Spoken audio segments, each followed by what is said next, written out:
this year. They make fantastic bracelets that look super stylish and really help you celebrate your sporting achievement. They've just launched a basketball collection and we're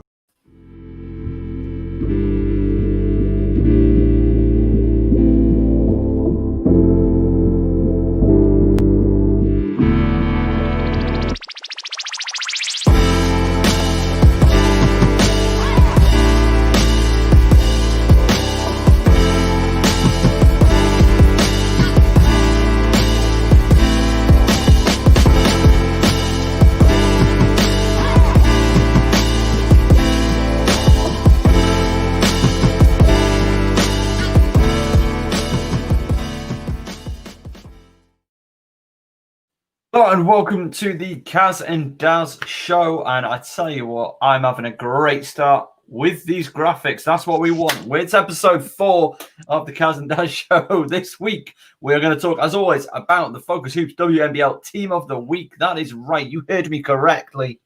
FocusHoops are doing. We are responsible as a team, and it isn't just me. And I just want to make this very clear. Team. We have like a really long and quite involved chat about who we're going to put in Team of the Week because we know it's a big honour. Anyway, that's us. Hi. We're going to go through that. WBBL tipped off this week, so we're going to have a little bit of a chat about the Week 1 fixtures. Of course, we've got Great Britain and Rincon Caz. Caz's Corner. So let's introduce the great one herself. It's Caz Bullock.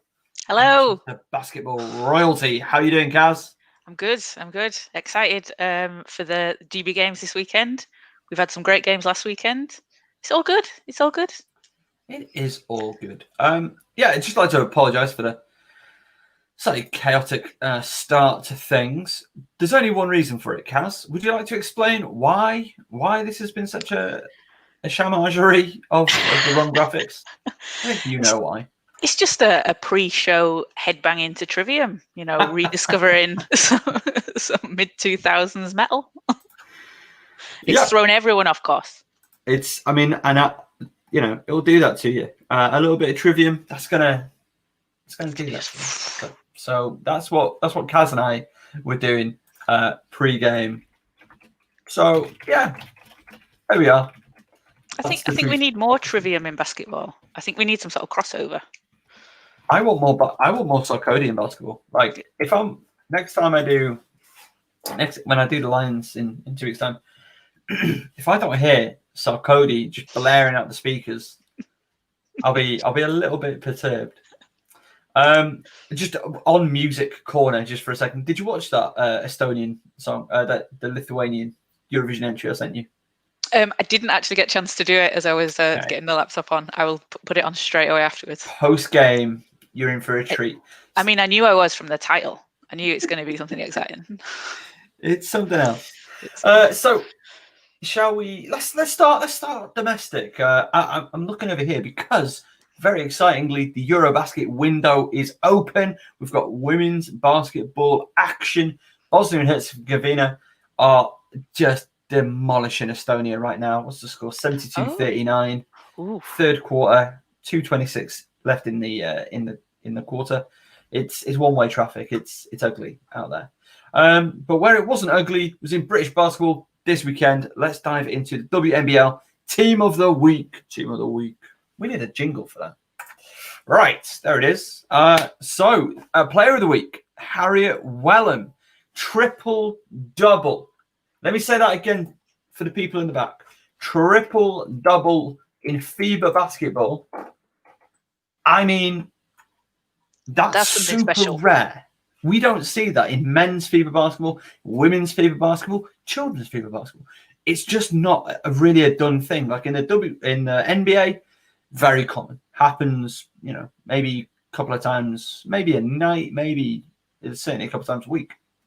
We don't see it over here. So an all-round superstar performance from Harriet Wellin. There's this week's Team of the Week. So yeah, super impressive performance from her in her side's win over the very tough Nottingham Trent University. We'll get into that game in just a little bit. Christina Velke was pivotal in Leicester's, oh my God. The Southern Kestrels' victory over the Riders. Again, really impressive performance from Velke. Esther Little, before she got hurt, she was doing just a little bit of everything as per usual for her side. Henshaw had a great day, and she doesn't play a lot of minutes. Nobody on the Barking Abbey Lions do. On the Cola Silent Pride, they beat Barking Abbey London Lions 77-51. Henshaw played just 19 minutes, 20 points, 100% from 2. She went 7 of 9 overall. 22 points, 5 rebounds, 2 assists. So really super performance from Henshaw. And Erin Hicken, who now her side lost this weekend. Okay, her side lost, but she put in such a great performance that we couldn't overlook it. I certainly couldn't overlook it. We had a long conversation about who went in, and she made it. And unfortunately, we had, I think, about six really standout performances this week. 6 excellent performances. And the player on the outside looking in, unfortunately, Cameron Taylor-Willis, who had a brilliant stat line. She really performed for Ipswich, but we didn't think it quite made the grade all along the stat line. And that's all there is to say on that. Heck of a performance. If I was allowed 6 players in the team of the week, should have been there, no worries at all. And again, everybody's entitled to say what they think about that team of the week. But ultimately, we had fantastic basketball this weekend and 5-6 real standout performances. The fact that we have a debate about players that we think have been missed out is a great thing. It's not a bad thing. It's an absolutely great thing that there is so much talent and so much competition for those 5 slots in the league. It's great. I completely agree. It's what we want. We want depth. We want depth. We want deep teams. We don't want just 1 or 2 teams that are great and have all the talent. We want to see it spread across the league. And I think that's what we are seeing. We're seeing a couple of really talented players, a couple of really talented teams. So again, huge shout to everybody who made Team of the Week this year and all of the honourable mentions. So really, really splendid work. Let's just have a look at week 1. Right. Esther Little's in there. Okay, good. Okay. Oh, there it is. Oh, yeah. Esther Little's there again. And what do you know? Esther Little again. She's just so good. What was her stat line before she was injured? Yeah, so she played. Have you got the stat line there? Yes, 17 points. You know, that's good. That's very good. 23 rebounds, 4 assists and a steal with an index of 33. If she'd carried on, like, what on earth would that have finished? What would she have finished with? Silly numbers. Now she averages 19 points a game, but she also averages 39 minutes a game. She played 29 minutes before she picked up an ankle injury. I talked to a couple of people. It seems like it's not so serious because there was big concerns that it was bad, to the point where the streamers, and I've been in a situation, covering a game live or even just recording and doing a commentary over the top of it. You just pause it. You just pause it and go to a commercial, go to a blank screen or anything other than a player in pain screaming in a quiet, silent gym. It's literally it's horrible. It's so horrible. I remember my second game as a commentator, I think a player went down and it was like, let's just pause the video, pause the audio and just stop. I mean, it's a bit different, like, the next level, maybe WBBL, WNBL, BBL, maybe they carry on and we fill. I don't know. I've not been in that position yet, but it looks bad. I think it's not quite as bad as feared. But yeah, Little's got a heck of a future ahead of him. Going to Gonzaga, we spoke about last week, but headed to Gonzaga. So that's exciting times.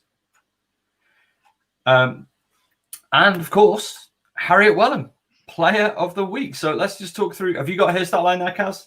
Yeah, 25 points, 11 rebounds, 11 assists, and an index of 31. Because the index is what we've been missing during the WNBA season, as we've kept saying. It's a good measure. It is a good measure, and just for completion's sake, Cameron Taylor-Willis, an amazing 28 points, 7 rebounds, 2 assists, a steal and a block. You know, pretty much any other week, that is, you're in team of the week. You might even be player of the week. You know, so it's a little unfortunate. It's just one of those, really. And what a team to have those 3 players together on one team in Ipswich. Oh yeah, but I mean that's not even the half of it. Like Charlotte Redhead, who had a very quiet game by her standards, but you know last week team of the week, great player, great 3-point shooter. Same with Danielle Casey. She can really shoot the rock. She can distribute. She can contribute in really good ways.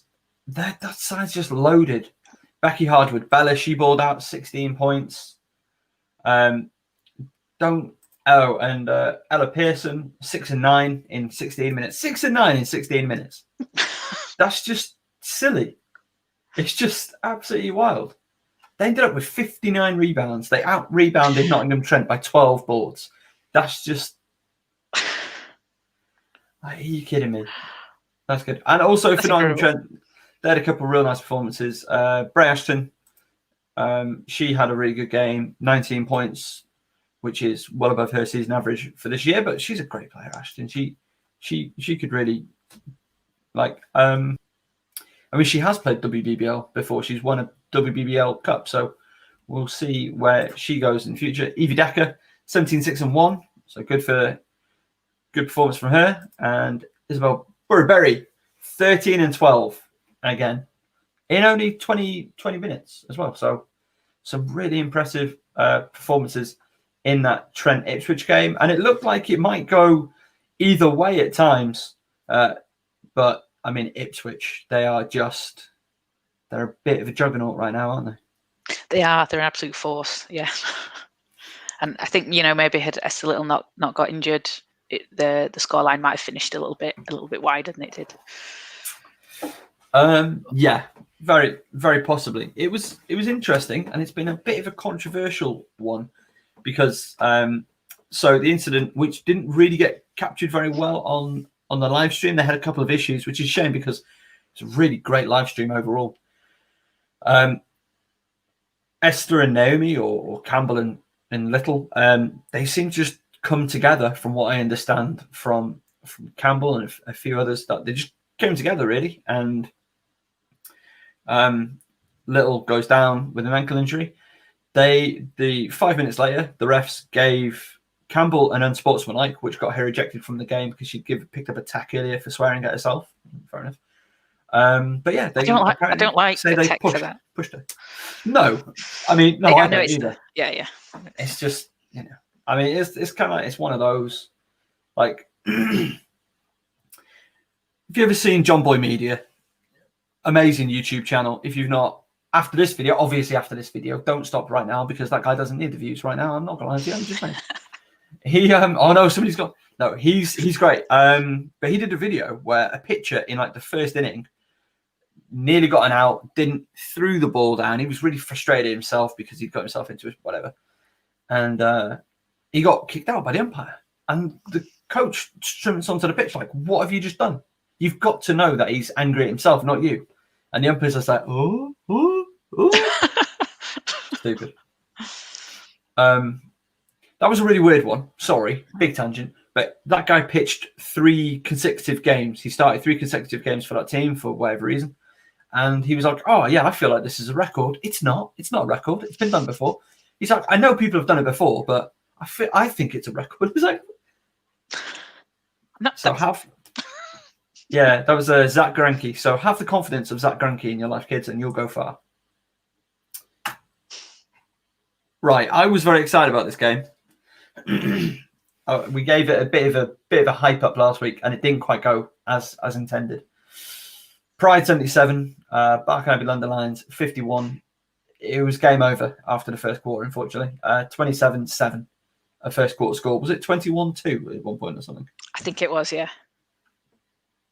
So I've not checked the play-by-play. But again, it's really interesting seeing how Jackson Gibbons, the coach of Kohler, uses his lineup, his roster. Because the most amount of minutes played by anybody was Emily O'Connell. She played 24 minutes. Was that the most? Yeah. So most players getting about 15 to 20. There's a couple with fewer, and there's only one with more. But got some super efficient performances. Molly Lavin, Team of the Week a couple of weeks ago. Again, I mean, knocking on the door of Team of the Week again this week. She finished with plus 28, 21 index, a 10, 7, and 5 with 3 steals in 20 minutes. Henshaw, a plus 35. Somehow her index is only 23. Is that because of minutes played? I don't know. Because that seems low considering the impact. But there we go. Many turnovers? 1. Oh, yeah, maybe it's a minutes thing. Yeah, maybe. But yeah, just mad. Absolutely ridiculous. Some of these stats on such low minutes. So really interesting to see how they go. Yeah, a bit one-sided. But Kohler, good for them. Like they're looking like a real nice team this year. They're going to be in the hunt come the business end of the season. And at all levels, we see how important it is to have a bench, have a rotation in your teams, and to have a bench that you can go to when you've not got people playing 40 minutes a game, because you just get tired towards the end and towards the end of the season as well. So that's a really good. I think that's such a strong point for them, and that'll be really interesting to see how far they go. 27-2, the score got to in that first quarter. 27-2. So that's disheartening for if you're BA. It is. I mean, they came back at them pretty good. Mm-hmm. Tied the second half, and I'm being I'm being serious. Like when you're in that sort of, you're down by that much, and you're trying to claw it back, and then you're down at halftime by a few more points, and then you're able to come out the second half and really put in a performance. Good for you. Like that says a lot. That says like you got a lot of character about your team, even if it's not going right for you. So it does completely, because some teams might just give up. They don't. You see that and you think, oh, that's far too much to overcome. But it shows a lot of character. That's a really good sign. The final game of the WNBL this weekend was the Loughborough Student Riders, who that appears to be their name again. I genuinely can't keep track of it, so I think I might need to update their logo again. So apologies if I've been getting it wrong, but I see so many different things. Anyway, bit of a moan out of the way. They fell to the Team Silent Kestrels 98-83 off of the back of Christina Velke with 23 points, 5 rebounds, and 12 assists. 12 assists. 12. That's a big number. It's a big number. That's a big number. That is a big number. Now, did I work out how many points her assists accounted for? I can't remember. I think I might have done it, and I think it was 31, but I just need to double check. Whoa, really? Speak. Yeah, I can't do this when you put me on the spot. Yeah, Solent have been looking really good though, haven't they? So they've got Christina Velke's getting you 23 points, Faye and Dean 14, 9, and 3 assists. Andrea Kurakowski, 13 points, 4 rebounds, and 5 assists. And Erica Mayer, 13 points, 2 rebounds, 3 assists. They're looking really strong. Have you got the? Nope. I do not have hers, unfortunately. It was Harriet Wellin. Harriet Wellin's numbers I had. 32 points she accounted for her teammates through her assists. That's incredible. That's incredible. That's a healthy number. I mean, yeah. I mean, even if Christina Velke's got 24, contributed to 24 points on top of her 23, let's round it up to 50. She contributed 50 points. I know. One of them's going to be a 3. It was, very, very good. Weekend? Yes, last weekend. Right, in the break, I will work out how she did. I will do that. So that was the Oh, no, it's not, because we've got to talk about Erin Hicken. 26, 6 and 4. And again, it came in the loss. She got an index of 24. Just really, really mature performance from Hicken. I think Mikey, I hope he doesn't mind me saying this because it is in the chat, and the chat is a sacred place, as we all know. But I was like, Hicken was ace. And he's like, yeah, she was. She was brilliant. And anybody who watched the game cannot say otherwise. So there we go. We agree. Erin Hicken, bit of a superstar. She is in the Bucks team. It's her second year at Bucks, and she's also going to be playing some WBBL. I think she played WBBL last year as well. She was definitely on the roster in the trophy final. So she has minutes there, and she is captain of Loughborough Riders Women, as they appear to be known this year. So really strong performance from her. A couple of other standouts. Hannah Bird, 12 points. Nobody else got into double figures. So, I mean, that's tough. That is tough to do, isn't it? You know, you can't.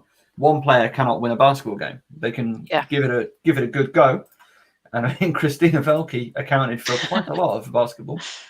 But yeah, can't be done. So that is last week. Coming up this week, boom, 2 games on Saturday. Foolishly, didn't even think about Sunday. Sunday didn't even factor into my mind. Oh, we do have a game on Sunday.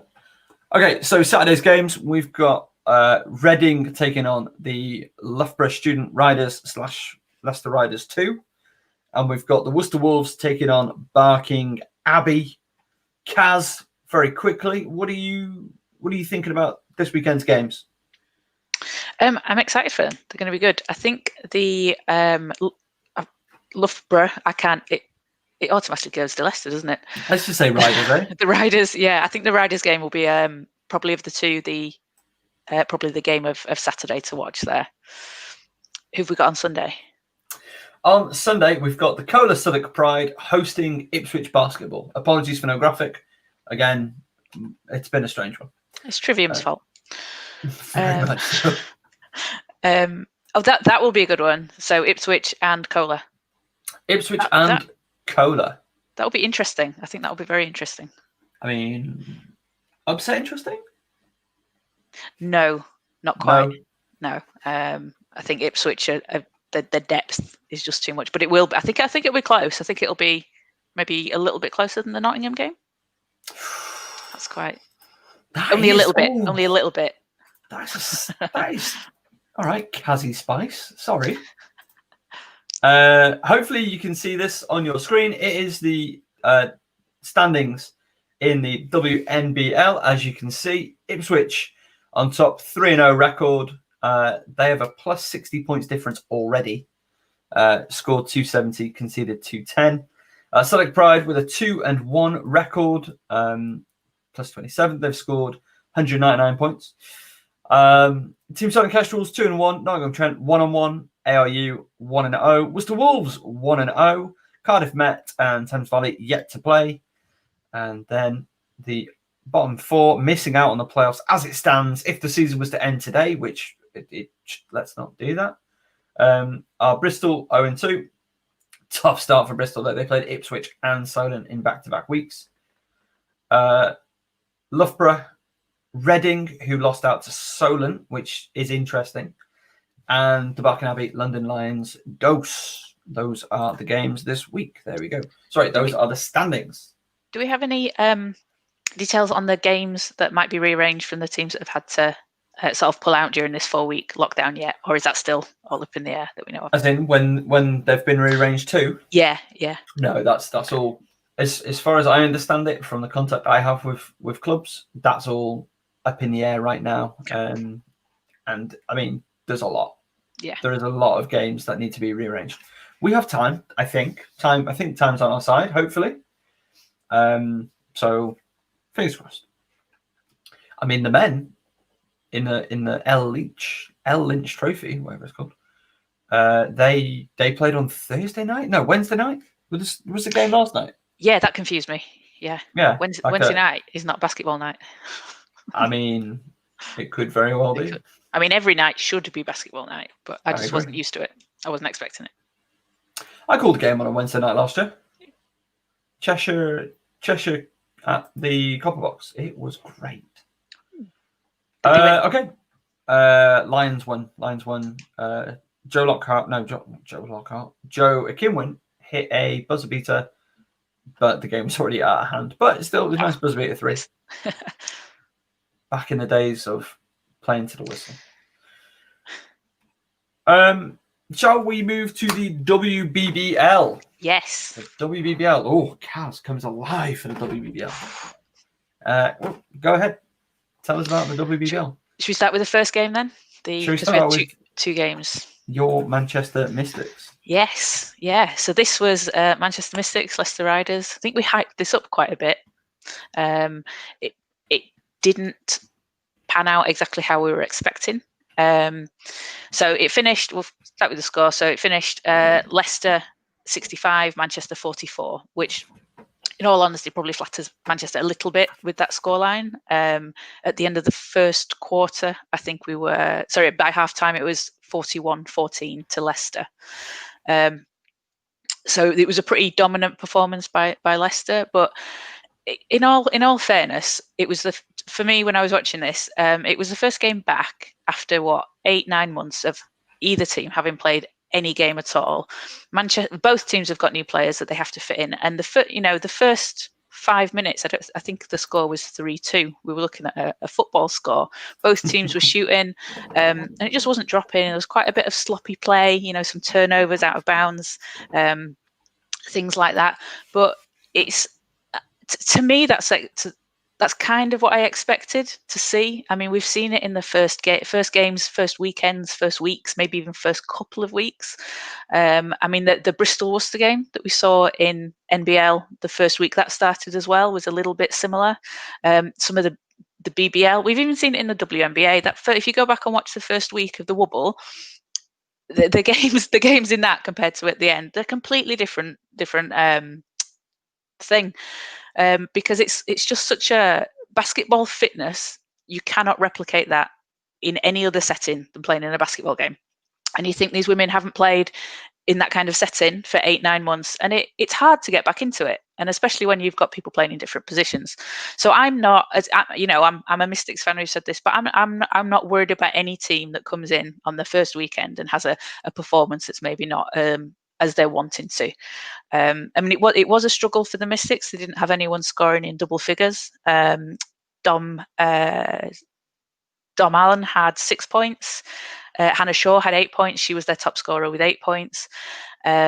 Georgia Jones was 2 of 14 from the field, and that is not going to happen again. Georgia Jones is not going to have a 2 of 14 game again.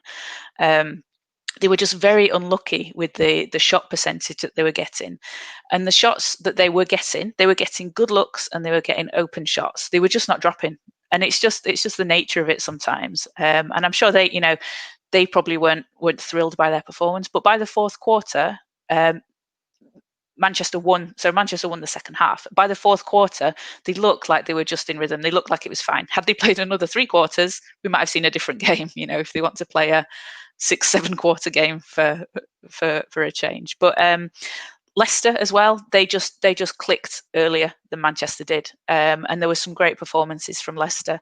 Holly Winterburn came out, 15 points, 8 rebounds, 6 assists and 2 steals, and a half-court heave at the end of the first quarter, which was just incredible. If that's clipped anywhere, go and check it out. Ella Clark, 13 points, 7 rebounds, 1 assist and a steal. And Christina Geskin, 8.6 rebounds and 3 assists. So Leicester just, like I say, they clicked a bit earlier. Manchester, it took them a while, and it was a slow start for both of them. The defense, though, for Leicester really stood out to me. They caused quite a few 24-second violations and turnovers, and that that pressure when you're playing a game when you're maybe not as in sync as you want to be, and that's your first game. It's not what you want to be playing against. They're a tough team to play against anyway, Leicester, and maybe when you're kind of finding your feet a little bit, it was probably quite a collision course for Manchester. Have we got the half court? We do not have the half court heave because that's saying first quarter. But I thought, hope this is all right with the league using that. But like that shot we've just seen there, it was kind of emblematic of a lot of what we saw from Manchester. And like you say, Caz, I certainly hope we're never going to see that from them again this season because, and like we said about the Wobble, the first game in a WNBA this season, it was a scruffy affair at times. It was tough, probably to watch a little bit, though. I was just so excited. It's like basketball's back.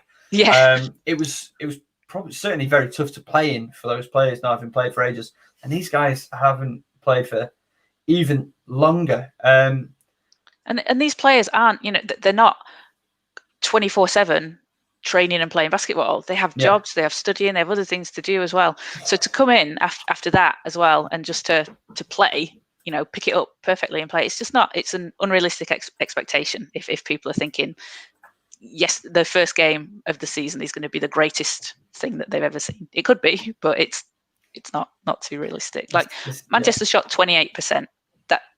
That's Leicester shot 41. That's just, it's a bad shooting night, and it happens to teams. And it's not gonna. I can't see that happening again. I certainly hope not. It was 1-2 after 5 minutes. It was. I don't think I've ever seen a game that low scoring that after that many minutes. And then it was quite strange. The thing with that game was, though, once it got going, it properly got going. We've got the shot coming up. Why have you done that? I'm so sorry that you have to see all the surroundings of that. I do apologize. Okay. So again, Manchester on the offense, driving in. And look, there were so many shots like that, just a little spin out. And then, oh yeah. Welcome back to British basketball, Holly. Good to see you. And what I like is Christina Gaskin is way more gassed for it than Holly Winterburn was. Holly's just like, that's what I do. Yeah. Yeah. Let's just see it once more time. Way behind the arc. Way behind the arc. Way behind the halfway. And then Gaskin's just like, yeah. And he's just like, yeah, don't worry about it. Did you hear about that time I played against Sue Bird? Let me tell you about that. I imagine is what she would have said. Yeah. So yeah, ugly, really ugly. Three quarters of ugly, I would have said. No, yeah, one Q4, I think. Yeah, they won the second half. Manchester won the second half. Did they? Yeah. Even after? Oh gosh. Yeah. Because I knew they'd won. I thought they won the last 15 minutes, but I guess that had been enough. 30-24. They took the second half, and I think it was. So I think it was 7-7 they scored in the first two quarters. That doesn't happen often, does it? To any team, really. It's just I can't imagine Jeff and the girls are too worried about it. It's probably the only thing I think is that's a bit of a shame is that they have now the 2-week break before they can get back into playing again, and you probably just want to kind of get rid of that and start playing again. But there were some positives. We got to see Sophia Song, who I'm really high on this season. She had 6 points, 3 assists, and 2 steals. She had a nice 3. Hannah Shaw looked great. And Rhiannon Bailey does her thing. And again, Georgia Jones, 6 points, 3 rebounds, no assists and 2 steals. Now, a Georgia Jones stat line with no assists, again, that's not going to happen. That's not going to happen again. It's this game was a warm up for them. Not to be disingenuous to Leicester, because they played great. But I think we'll probably see this scenario in the next few games where teams are just starting, and some of the teams that aren't in the cup that will be in the league. You've got to get through a few games before you get into your rhythm. Any more on this game? No, I think that's it. Just I mean, seeing Holly Winterburn back's great, isn't it? Yeah. Like it's great. It's great to watch her. And people, like we were saying last week, Holly Winterburn is going to be, the face of GB basketball in the future. She's had a great career so far, and we've got the opportunity to watch her here, and hopefully, maybe sometime next year in the future, you've got the chance to watch her in person. Like when we can, let's get out there and watch her and support basketball, support all these teams, support all these women, because the talent on display is it's fantastic. It's fantastic. And like, if you get to Manchester, you're getting to see GB women basically on the cheap. Yeah. I assume it costs more to go and see GB women than it does to. Yes, it does. Okay. Yeah. And you get to sit in a beautiful venue in Manchester as well. That's true. Right. Before we continue with all things women's basketball, let's just take a quick break. Let's have a word from our sponsors, Notch, Mark of Achievement. Now, whilst we're doing this, Caz, I've just sent you the play-by-play because I need to talk about Reece Williams and his wonderful charity endeavours. Maybe you could find out how many points Velke had off assist. Oh, okay. Yeah? Is that okay? That seems like a challenge. Yeah, good on you. Right. It's like a Crystal Maze challenge. Nice and easy. Control F, away you go. We'll be back in just a sec. Just a sec. Word from our sponsors, Notch, the Mark of Achievement, and we are very glad to have them on board with FocusHoops this year. They make fantastic bracelets that look super stylish and really help you celebrate your sporting achievement. They've just launched a basketball collection and we're really excited to be on board with them. Let's imagine that you're a player. Let's say that you're Courtney Vandersloot. You got 18 assists in a single ball game and you want a notch and a bracelet to commemorate that fact. Well, you can do just that. Customize it to your team colors, put the year that you achieved it, and get it the exact size that you need. There are a number of the colors available.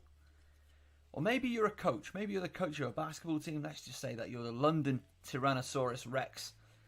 Your team wears red. You had the league's most valuable player, the MVP, and you want to celebrate that. You want to award them with a great looking notch bracelet. Well, you can do just that.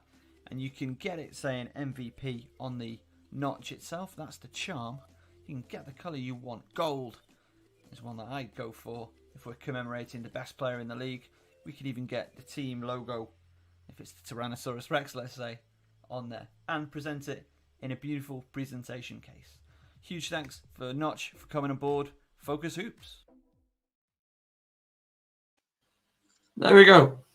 My technology woes continue. But every week at this time, we like to give a shout out, commemorate, give praise to, and highlight somebody doing something absolutely beautiful for charity, for a great cause. And this week is no exception. So Reece Williams is our guy. And again, we spoke about Reece last week, but he's a university student. He's at the University of Worcester. He does a great podcast. Maybe you've heard it. Check it out. Otherwise, on all things basketball, British basketball, and Worcester Wolves. He loves himself some Worcester Wolves, does Reece. So just his blurb, what he's doing, why he's doing it. My journalism course decided to work together to raise some money for charity by doing individual fundraisers. Reece has chosen to cycle indoors for 30 hours over this month and is also participating in Movember. The charity is Mind because mental health is important and a lot of people need help in this pandemic. He's aiming to raise as much money as possible alongside his course mates. And there is his picture updated from last week. He's got his Mind shirt.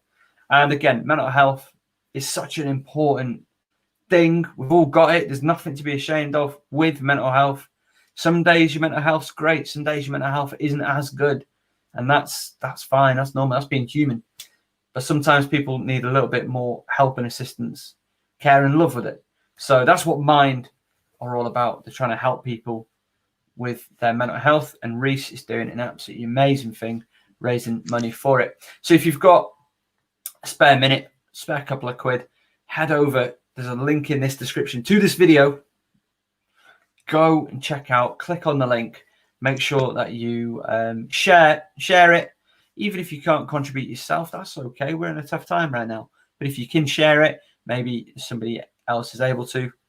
Reese will really appreciate it. And we'd really appreciate it. So make sure you support Reese and all of the charity endeavours that we like to celebrate here on Focus Hoops. Also, if you have a charity and that you would like to be in this little time slot, let us know. Get in touch with us at Focus Hoops on Twitter, any of our social medias. But yeah, thank you very much, Reese, for everything you're doing for the Mind Charity. You're doing amazing work, mate. Caz has returned. He's sacrificing his knees while he's doing it. I can't get over the thing he's doing it on. No, it's terrible. Like my beloved great grandma Dulcie, wonderful human being. She had one of those, and it just looked like a bad time. Just a bad time. So good on you, Reese. How many points did Velke contribute? 29. 29. 29 points. So 29 points on assists, 23 points herself. 29 plus 23 is over 50. Whoa, that's 52. 52 points she contributed in that game. On a game that they won, where they scored 98 points. Over half of their points she accounted for. That is a stat. That is a player, and that is a stat. That is a stat. That might be my favourite stat this week. No,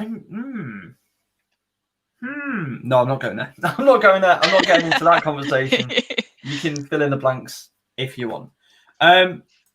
So this week, no, not this week. This weekend, one more WBBL game, and it was the Nottingham Wildcats taking on the Newcastle Eagles. Before, Caz, you dive into things properly, there's a little moment, there's a little incident in this game that we've got to talk about. We would be remiss if we didn't. Get out of the way, overlay. Check this out. That's right. It's an inbound. What does the clock say? 1 second on the clock. 1 second on the clock. In the fourth. End of the first. Gosh.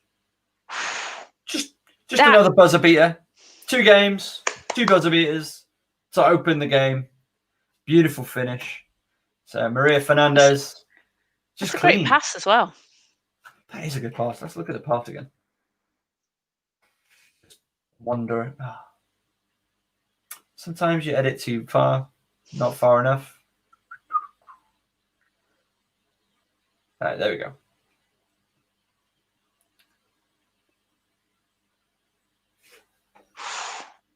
Just cash money. I do like that pass. That's a really good pass. It is. Just a good old heave over the top. No, that was one-handed. Was it? Yeah, she did that one-handed. Did I see it? Yeah. I mean, that's even better. That's even more impressive.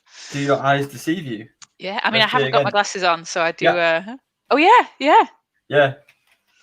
100. Oh, that's a quarterback pass. That really is. Yeah. Other hands down here. Yeah. Get that woman playing baseball. So, how did this game go? What was the final, Caz? So we had Nottingham 64, Newcastle 51. Ooh, not the result people were expecting, I don't think. No. I think it was not at all what people were expecting. Newcastle were up 32-31 at half time. It was a pretty close game. Just quite back and forth, really. And then the second half, Nottingham took it over a little bit, outscored Newcastle 33-19. The 3-point, so that shot that we just saw, that buzzer beater, obviously a 3-pointer. Mm-hmm. That was Nottingham were 2 of 15 from 3, 13%, and Newcastle was 6 of 33, 18%. So not a great 3-point shooting game from either team. So that one was especially special. And that's difficult as well. That's difficult if you're shooting kind of like that from 3. But like I say in the Mystics game, it's the first game back. It doesn't, you're shooting 2 of 13, 2 of 15, 6 of 33. I mean, yeah, you're not going to be super happy with it, but it's nothing. It's nothing to be too worried about. If it's six weeks in and you are, maybe cause for concern. Yeah. But again, maybe just don't shoot from free. Maybe just pound it down low. Be a Vegas, you know. So we all need a bit more Vegas in our lives. Not that Vegas, but the aces. But Nottingham's rebound in this game was the key for them. I think 52-35, and their points in the paint, 40 points to Newcastle 16. And if you are dominating, I wondered if that was when I read it, I wondered if it was a mistake on the stats, but it doesn't seem to be. You need to be, if you're dominating inside, scoring and rebounding, you're gonna win. It's like you can't. You need something to counter that. So maybe that's something Newcastle look at, or maybe again just an off game. I'm not sure what they're like inside as much this season. But they had some great performances. Jasmine Joyner, 17 points, 11 rebounds, 1 assist, 5 steals. I always like steals. I like steals as a stat. It's never on the main one, but that's always a good stat for me. Somewhere Greg is currently screaming, being like, "It's a flawed number. It ain't that." Chelsea, how he is. Yeah. I just like it. I like it too. Chelsea Shumpert, 15 points, 6 rebounds, 6 assists, and 2 steals. They had a very so Nottingham had a very strong sort of 5 players that were starting and scoring in double figures. Not a lot of bench points though, and Newcastle also didn't have a lot of bench points, which I thought was interesting. So Nottingham had none, and Newcastle had 7, which is just interesting. Any more? As we take a look at some live footage, some footage from the game. What do you think of this angle compared to the Manchester one? They were quite different, weren't they? The Manchester one was a lot higher. The Manchester less. Yeah. I like this angle. I like this angle so this is the angle that I'm used to commentating ARU games and watching ARU games back. Your actual view. Yeah. So this is actually we're lower. We are like literally at court level because there is no higher. And this is what I experienced watching the London Lions for 4 seasons, 3. I don't know how long. For three seasons before I moved upstairs for the commentary. So I like watching basketball at this level. It's a lot more, I don't know, intimate might not be quite the right word, but it's obviously you're in tight to it. You can hear it. You see the game really differently. You feel the game differently. Though sometimes from that higher view, you're able to understand the picture a lot more easily. Oh, that was a heck of a slide. A lot easier than you do at this level. I like a mixture of both. Give me both if you can. Yeah. Wouldn't that be good if we could cut? We could cut to this. What I really enjoyed on this game was the sound. That you could hear the ball squeaking. It was just a lot louder to start with than it was on the Leicester game. I don't remember if I had sound enabled. I don't know if that came over the audio. I don't think it did. I don't think I pressed the right button for that. But what I love about National League play and WBBL play in particular is benches are loud. Benches are raucous. Like, just hearing that then, it's like, there's no crowd there. I wouldn't notice because the bench make a lot of noise, a lot of energy, a lot of atmosphere. And that's only a good thing. That can only be a good thing. Shall we go international, Caz? Let's do it. So last week we didn't break any news, but we brought news of the GB squad.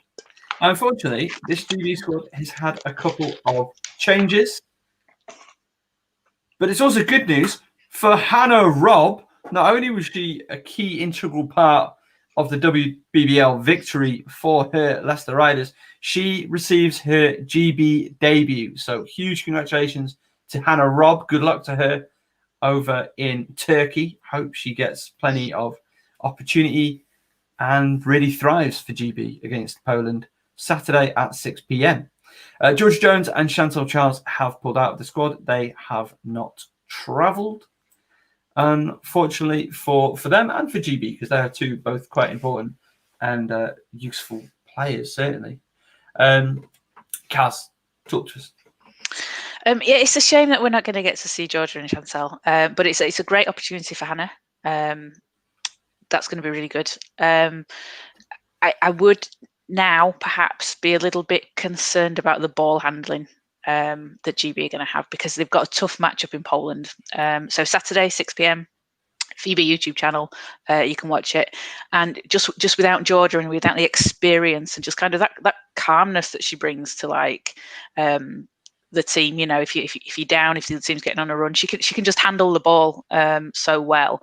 And you take her out and just sort of that presence, you're left with quite a less experienced backcourt there.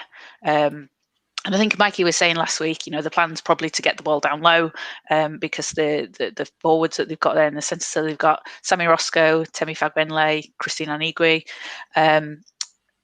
But to get the ball down there, they're going to need somebody that can handle that. So I do think that puts them at a bit of a disadvantage. But hopefully that they've had. So when did we find the news out? Was it at the weekend? I think so. They've had a few.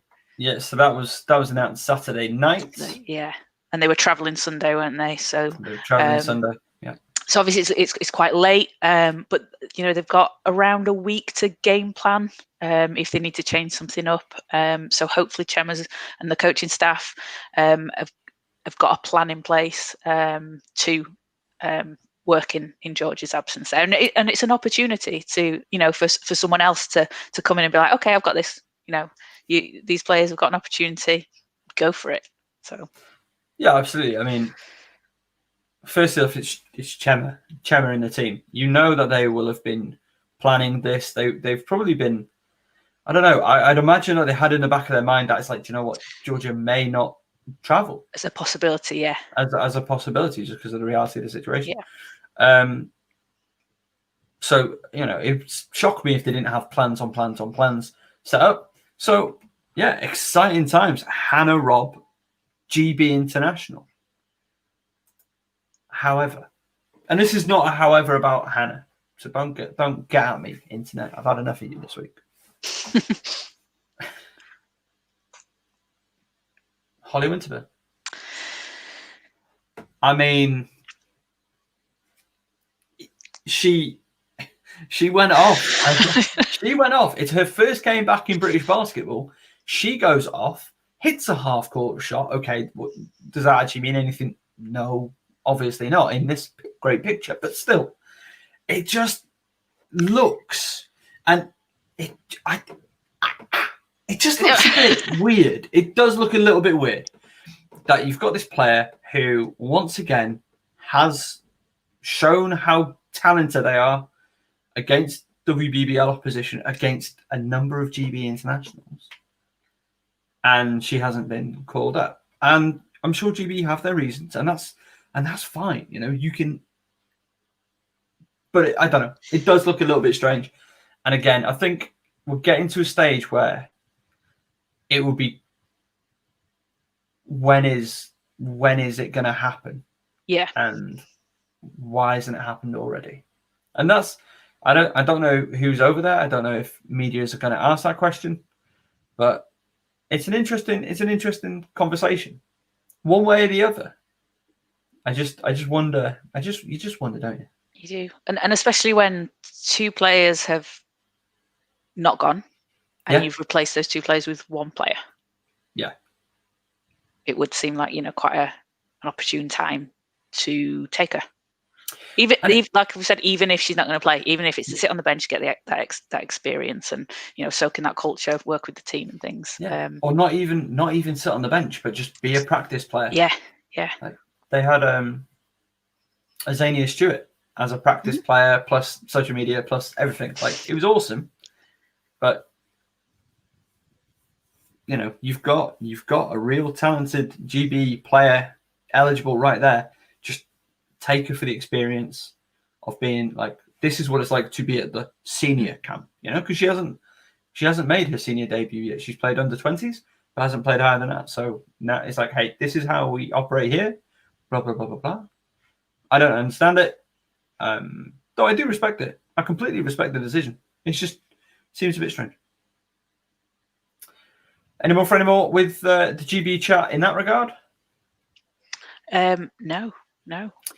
So they play Poland 6 p.m. on Saturday night, and Poland were supposed to have another game this week. They were supposed to be playing Belarus, not Bulgaria, Belarus tonight.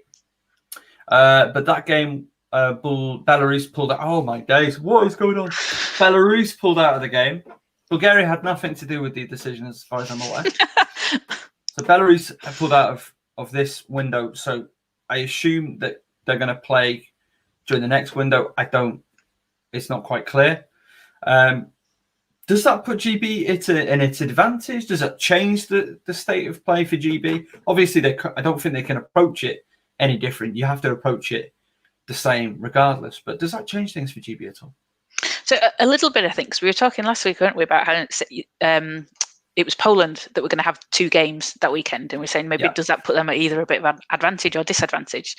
So obviously, Belarus and Poland, Belarus go into that position in February in the next window, and GB will be playing Belarus in that window. So maybe that's of more of a benefit to GB with Belarus having to play the 2 games. I don't think it'll affect Poland too much. Maybe they'll probably be pleased they don't have to play the 2, and it's been split like that, because it is a tough. There's only a couple of days in between, and it is a tough schedule, the recovery and everything, and the sort of pace of the play.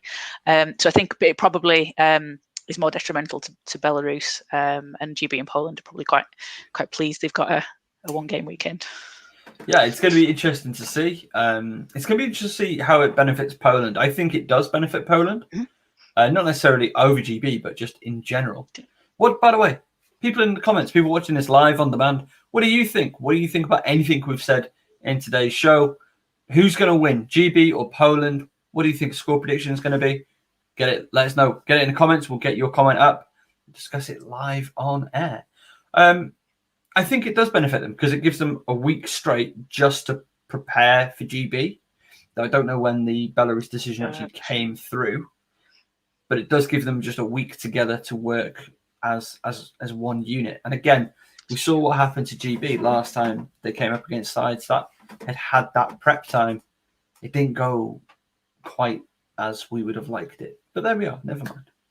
And it's probably a little aside, I'm sure you probably know, but I was reading after the game, the Olympic qualifiers last year, how the South Korean team basically just prepared for GB. They kind of ignored the China and Spain games, put everything into that GB game because they thought, from their perspective, that was the one that was winnable, and they did it. And you saw the difference in those games where I think they lost quite heavily to Spain. Yeah, they lost one of them quite heavily. They lost both of them pretty handy.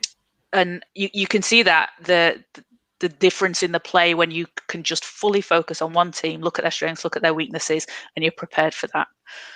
So yeah, you're right. That will benefit Poland. Not to rake over old ground, but we on the whatever podcast it was, Below the Rim, we spoke a lot about those games at the time, and in case of we couldn't quite believe that GB hadn't done the same thing. Though at the same time, it's just this. I think it's kind of beautiful that we didn't, in a way, in like a respect to the sport kind of way. Yeah, it's like, no, we've got 3 games. We're going to go out to win all 3 games, and come hell or high water, we're going to go for it.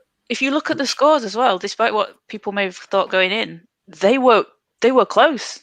That China game, game especially. Yeah, they could have. Everyone was like, "Oh, don't even think about Spain," but as they said, they were winnable. That GB team was so good, and they were this close to it. And I respect that. Okay, so you prepare for one team. What happens if you lose it, and then you're like scrambling around, like, oh no, we have to try and do our research on these two. So no, it was an interesting. I just thought it was a very interesting thing for the South Korean team to have done. I'd never kind of come across anything as kind of directly we're just focused on this one game before. I was watching that game outside Buckingham Palace on my phone. I was being a tourist with my friend, and I was like, just leave me for 2 minutes to watch the end of this game. I was doing housework and then going off to Anglia Ruskin to go and commentate one of their games, and I was watching it on the bus and just tearing my hair out on the bus to the game. I was like, what is this? And then me and Mikey just pre-game, we're just chatting like, hello, live on air. Oh, thank you very much. An appearance from my wife. Thank you very much. That just take you a minute to work out who or what I was then. Well, yeah, the fact that you're now live on YouTube. Give it a wave. Am I? Yes. Yes, you are.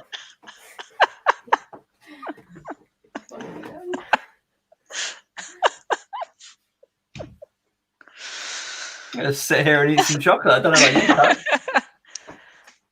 You got donuts last week. You got chocolate this week. I'm missing out here. I'm living the life. Big thank you, Bethan.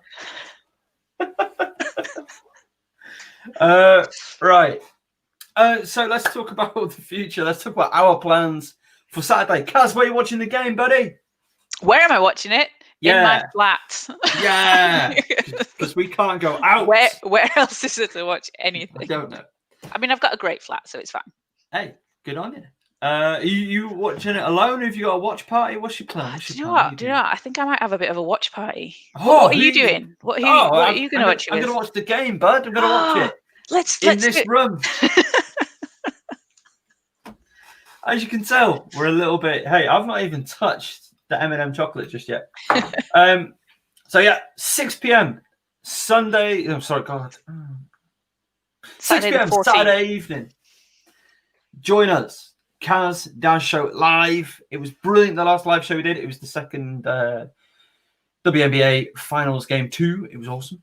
So Caz and Daz live, maybe with a few bonus guests, and then hang around post game because we're going to have some more contributions from some basketball experts that you know and love, and maybe that you don't know, but you definitely will love breaking down the game. So during the game, Caz and I will be watching it and we'll be paying loads of attention, but hopefully you'll join us and get involved in the comments in the chat, because during the WNBA game, it was just such good conversation. Such interesting questions. We loved it. Hopefully the guys involved loved it, and hopefully they'll be back for more. After the game on Saturday, we're going straight into, it's been a long week, we're going straight into a post-game show. We're going to break down the game a little bit. We're going to, maybe talk over some key moments, some key plays. So we're going to have to get people actually taking notes of times and stuff. And it's going to be a really great show. So that's going to be Saturday night live from just before 6 p.m. Make sure you follow all the Focus Hoops social media, and that will have you covered for what we're doing, when, how, why. Caz, what'd you make of it? I think that'll be great. I think that'll be really good. It's going to be a good game. I'm hoping it's going to be a good game. I hope it's going to be a good competitive game as well. Have you got a prediction? I don't like to do predictions for teams that I want to win, because then I get a bit like, I'm wrong and my team's lost. I don't like. I can do with one or the other. I don't want to be wrong and have my team lose. Fair enough. And famously, I don't do predictions. And if I start doing predictions now, even though I did them all last year, I mean, like, it kills the gimmick. Because if I turn to Nigel Lloyd, put him on the spot awkwardly at the next Lions game I do, and he's like, "Oh, it's Lions are going to win." I'm like, Then he goes to me and goes, "You give me a prediction." I don't do predictions. He goes, "Actually, it's on the Caz and Daz show, fella. You do it now. Tell me who's gonna. It's going to be about time." So yes, this has turned into a stream of consciousness, and I'm okay with that. Sometimes that's the best thing to happen. Absolutely. Get it out there. Get it out there. Is there any more that we need to discuss from the world of women's basketball right now, do you think, Caz? There is one more thing we need to discuss. Let's do it. We've been in Europe, we've been in America, we've been in England. We haven't been to Australia, right?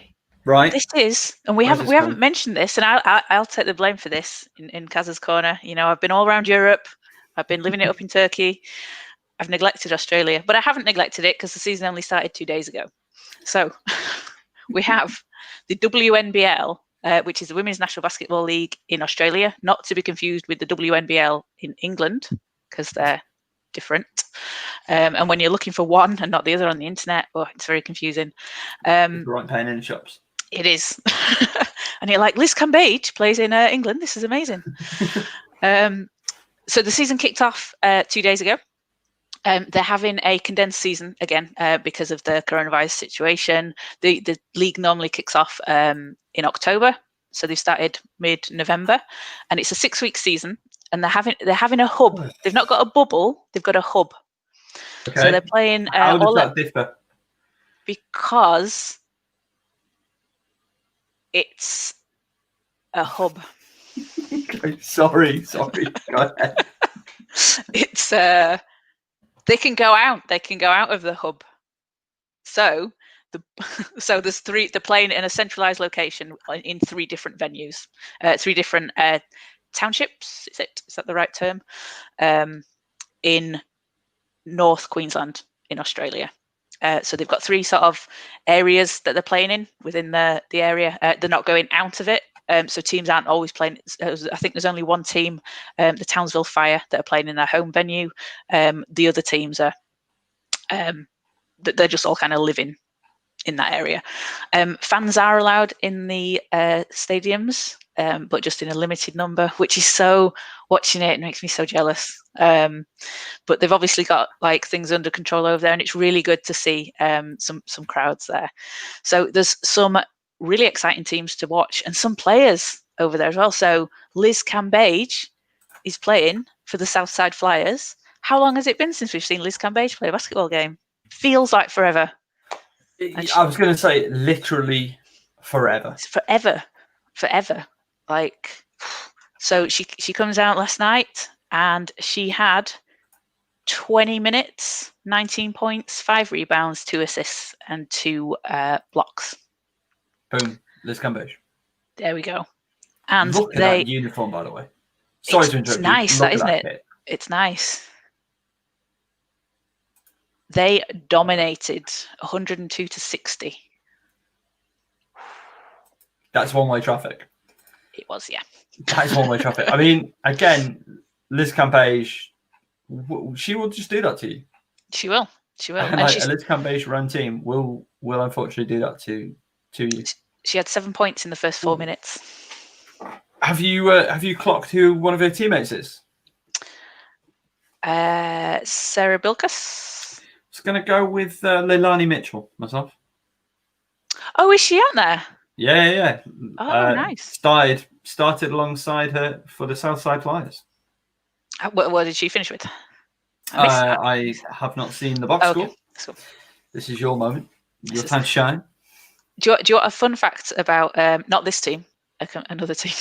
Yes, give me a fun fact. I'm all about fun facts. The UC Capitals, University of Canberra Capitals, who are the it's beautiful, and the reigning champions. So they had a player last year called Lily Scanlon. She has committed to Gonzaga for the 2021 season, so we were playing with Holly. Esther Little. Play with Esther Little, yeah.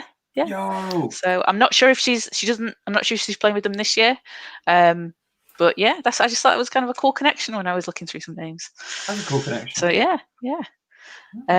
But the game I watched. So I've picked a team. I need to pick a team to support because you know how I like to have a team.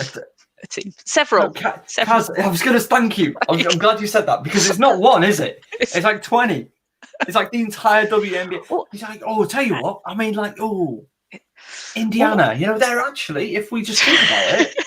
No. They're it. Another shot of Liz Cambage. And that's their seats. They're like the copper box seats. A little bit. That's what it reminds me of. So the game I watched, I picked. You know, the UC Capitals are going to be my one of my many teams this season. They've got a lovely kit. They're the reigning champions, but I picked them before I knew that. Okay. So I watched their game against the Adelaide Lightning, this was the first game of the season back, and again, a little bit sloppy, a little bit, messy to start with, but it got into it. But when both teams clicked and shots started dropping, it was a really good, really, really close game, and it actually went to overtime. So, and in overtime, it was Adelaide actually won 85-73. They outscored Canberra, I think 15-3. They just kind of ran out of gas a little bit towards the end, did Canberra. But it was a really good, really close game, and it was really fun to watch a basketball game again with a crowd, with people cheering, and the feed that you can watch this on. So it's on the FIBA YouTube channel. It's fantastic, and they've got two commentators from the Australian studio doing it, and they're great. They're so enthusiastic. I love it. It's really good as well, and they know they're giving you lots of good detailed background information, which as someone that has now just come to the Australian League, and it's going to be the best thing ever. It's really good to know, because watching some of the Eurobasket games without the commentary, it's a different experience. But it's nice to have that there. So it's a really good quality feed as well, of lots of replays, lots of recaps. You get to go into the timeouts. It's definitely worth to watch. So it's got the good FIBA coverage. Yes, it has. Yeah. Awesome. So we will add that. Yes. We're going to add that to our women's basketball live stream and links. For more information about that, go over to FocusHoops.com, and it's literally the top story on there. Just smash that link. And we've got links to pretty much all of the women's basketball that we can find right now in Europe. And now we've gone global. Actually, we'd gone global before. We had Mali, the Malian playoffs in there, with AS Police doing good work over there. So, if you know of a women's league that is available to watch legally and ideally freely, but pay-per-view we've got pay-per-view links there as well. Let us know. Get in touch with us. Drop us a line, and we will add that to the link list so that more people can watch women's basketball easier and ideally quite cheaply. But if it is pay-per-view, let us know. And if you plan it right and you've got a week off work, say you've got a week off, there's nothing else to do, you could probably watch basketball all day long if you wanted. More than likely. Do it. Caz, have you got a week off coming up or something? Yes, I have. Have I got the resource for you, my friend? Awesome. So we're going to send Caz. We're going to send you to Canberra Corner. Yes. Caz Corner. Yes. It's now got an Aussie theme to it as well. So it's Turkish League that you're covering and the Australian League. Those are your two big ones. Yes. Yeah. I'm all in. Awesome. And sorry. No, I was going to say, because again, famously, don't really support that many teams. Me. I say famously, it's not famous, but you know what I mean.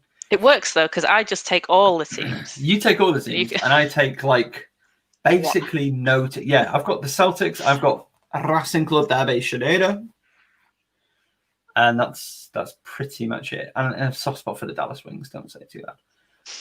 But no, I think for fun, I will find an Australian team. Is there a team in Perth? There is. Perth or Fremantle have a team? Perth Wildcats. Congratulations, Perth Wildcats. You just gained yourself a fan. I hope you wear purple. I think they might. Oh. I don't know. Because I'm going to say. One of my... Go on. Sorry, they lost last night, 73-48. But, get in there while everyone's sleeping on them. Perth Wildcats, you say? That's the Melbourne Boomers and the Sydney Flames. I think Adelaide might play in purple, actually. It's only an 8-team league as well, so it's easy to... The Perth Lynx, the Perth Lynx were on the receiving end of some treatment. Let's just... Eisenbarger. Ashley Eisenbarger. Is that... Sorry, we're just doing live Googling now, guys. But is she related to Jack Eisenbarger? Barger? Probably not. Am I getting well too excited over it? Nothing at all. I don't think so. She played for Lakeside Lightning. Oh, she might be related to Jack Eisenberger, former London Lion, and official nicest guy, one of the nicest guys you ever meet. I say that a lot about a lot of people. I will investigate this further, and if it is, we're going to see if we can get a bit of a connection with the Eisenbergers and maybe get somebody involved on the show. I don't know, who's to say. Do it. We have a very exciting live show next week, don't we, Caz? We do. What yes. have you been doing? What have you been up to? What have I been up to? I have been, oh God, what's the word? Communicating, booking. Networking. Networking. Been working, yeah. I've been booking. So next week we're going to have Philip Brown on with us. So Philip is he's a professional basketball player. He's played in France for 5 years. He's done a lot of youth training, a lot of youth coaching with the Atlanta Hawks. He's now with the LA Clippers. And he's going to come on and chat to us about the WNBA, the season, women's basketball in Europe. He's a big fan of women's basketball. He's a huge advocate for it. He's got the WNBA_Wubble Instagram account where he was reporting on the league this season, posting news, doing regular Instagram lives to get like people watching along with games and just having a discussion about, you know, the season, women's basketball, in general. He's a great guy, and we're gonna get him on next week for a chat. So he's given up. After that, we're not going to name any names right now, but we do have some really interesting, really exciting interviews lined up over just down the journey. We've got a lot of people that want to come on, and we've got a lot of people that we want to get on. So really exciting times here at the Caz and Daz show, and we want you with us every step of the way. How can you make sure that you're with us every step of the way, enjoying the best women's coverage that we can give you, and hopefully improving it down the journey? Subscribe to YouTube, follow us on Facebook, YouTube, social media, Twitter, Instagram, all that good stuff. On YouTube, subscribe and press the bell icon if you want notifications of every time we go live. Also, if you like what we do, let us know. Press the like button on our posts and on videos. And of course, as always, get involved, get in touch, comments, emails if you must, whatever. Contact us however you want. Get involved. We always want the conversation. We love the conversation around basketball, around women's basketball in particular. It's always a good time. Caz, any more from you this evening before we wrap things up? How exciting is it that, you know, we're here, we're watching the WBBL, the WNBL in 2 different countries, and there's just it's so good just to be able to talk basketball, to watch basketball. It's such a wonderful sport that brings people together, and it's a universal thing. I love it. You can watch Australian basketball, you can watch Filipino basketball, you can watch basketball in any country, and the game is obviously there's little different intricacies, but it's such a universal thing. It's great, and it, you know, people love it. Love talking about it. It's the best sport in the world. People in my day job keep asking me, "What's your favorite sport? What's your favorite sport?" Basketball. It's just the best. I mean, yeah. There's a wrong answer and a right answer to that question. All right. That's going to do it for us. Thank you so much for joining us. Of course, as always, Caz Bullock. Thank you. And thank you, everybody who has watched. Just a quick reminder, make sure you check out Reese's charity page. Links in the description. If you've got a couple of quid to spare, give it to Mind. It's a great charity. They're doing amazing work. It's a great cause.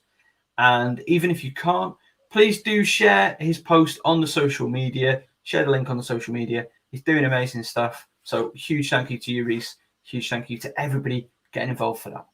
And that's going to do it for this evening. Thank you so much for joining us, and we'll speak to you next time.